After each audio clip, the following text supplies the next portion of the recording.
दूसरे दिन सुबह सुबह प्रातःकालीन 4 बजे हम लोग उठ कर के सबसे पहले मणि दर्शन के लिए गए और मणि दर्शन को प्राप्त करने के बाद हम लोग फिर से समुद्र में स्नान करने के लिए गए और स्नान करने के बाद हम लोग फिर से पुनः रामेश्वरम मंदिर के दर्शन करेंगे, क्योंकि कल हम लोगों ने बहुत ही सुंदर दर्शन प्राप्त किए थे लेकिन मन ना भरा, तो हम लोग दूसरे दिन भी वहाँ पर रुके थे रामेश्वरम में। तो हमने फिर से यह तय किया कि हम फिर से पुनः समुद्र स्नान करके और 22 कुंडों के जल से स्नान करके हम लोग फिर से रामेश्वरम मंदिर के दर्शन करेंगे।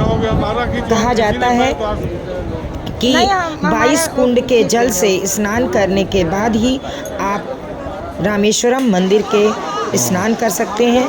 और सबसे पहले समुद्र स्नान, फिर 22 कुंडों का स्नान। लेकिन यहाँ पर एक चीज़ देखने में आया है कि कुंड के स्नान में 25 रुपये टिकट है और अंदर जाकर के सभी भक्त स्नान करते हैं कुंडों से। लेकिन थोड़ा यहाँ पर गलतफहमी लोगों में यह पैदा हो गई, क्योंकि बाल्टी लेकर के लोग वहाँ बाहर ही खड़े रहते हैं और 150, 200, 250 का बार्गेनिंग करते हैं और कहते हैं कि हम आपको 22 कुंडों में स्नान कराएंगे।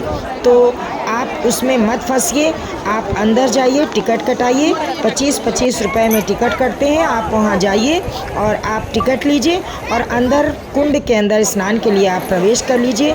और प्रवेश करने पर आपको पुनः वहाँ पर 22 कुंडों के सभी को जल में स्नान करने को मिलता है।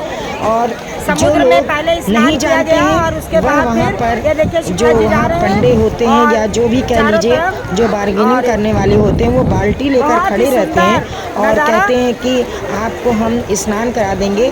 बस अंतर इतना होता है कि हम लोगों के ऊपर जल छिड़काव होता है और उनको एक एक बाल्टी पर हेड एक एक बाल्टी से वह स्नान कराते हैं, क्योंकि वह उनसे पैसा वसूलते हैं।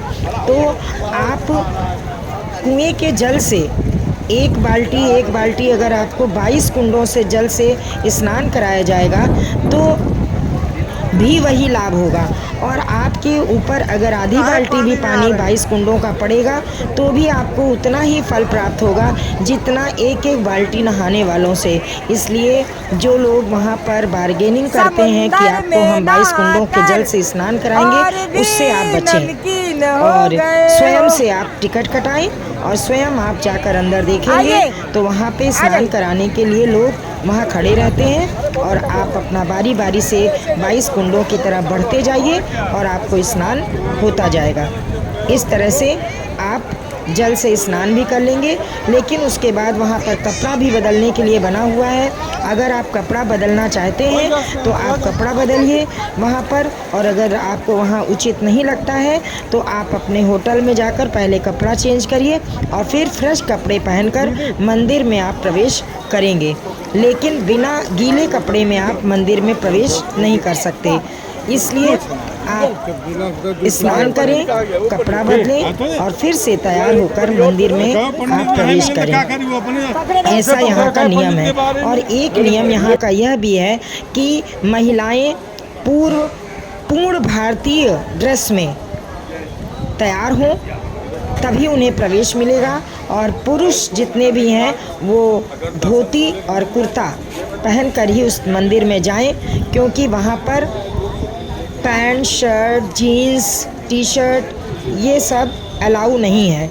इसलिए आप वहाँ पर ढीले कपड़े पहन के भारतीय कपड़ों में, और ये जैसा कि आप देख रहे हैं बाल्टी यहाँ पे जो रखी हुई हैं, इन्हीं बाल्टियों से स्नान कराया जाता है। और यहाँ पे ये बाल्टियाँ बाद में यहाँ पर एकत्रित कर दी जाती हैं और जैसे जैसे लोगों की संख्या बढ़ती जाती है यहीं से वो बाल्टी उठाई जाती है और सभी भक्तगणों को 22 कुंडों के जल से स्नान कराया जाता है। तो हम लोग 22 कुंड की तरफ देखिए बढ़ रहे हैं और अभी थोड़ी ही देर में जब पानी पड़ेगा तो मोबाइल ख़राब हो जाएगा। मोबाइल हमने अपने पास रखा हुआ है, मोबाइल यहाँ जमा नहीं करना पड़ा, लेकिन फ़ोटो खींचना मना है तो हमने अभी थोड़ी अंदर नहीं गए हैं, इसलिए मैंने इसको दिखा दिया है। लेकिन अभी अंदर जाते समय मैं इसे अपने पर्स में रख लूँगी, क्योंकि आगे हम नहीं दिखा पाएंगे। और इस तरह से हम लोग स्नान करने के बाद मंदिर के दर्शन प्राप्त करेंगे। जय हो ज्योतिर्लिंग रामेश्वर भगवान की जय। तो इसकी हकीकत ये है कि 22 कुंड के पानी के लिए ये जितने ये खड़े हुए हैं 5 रुपये फाइन है। हाँ, 22 कुंड का स्नान करने के लिए अब लाइन लगी हुई है। देखिए सारे लोग अब 22 कुंड का जो है पानी में नहाएंगे। पहले समुद्र में नहाया, अब यहाँ पे सब नहाने आ रहे हैं।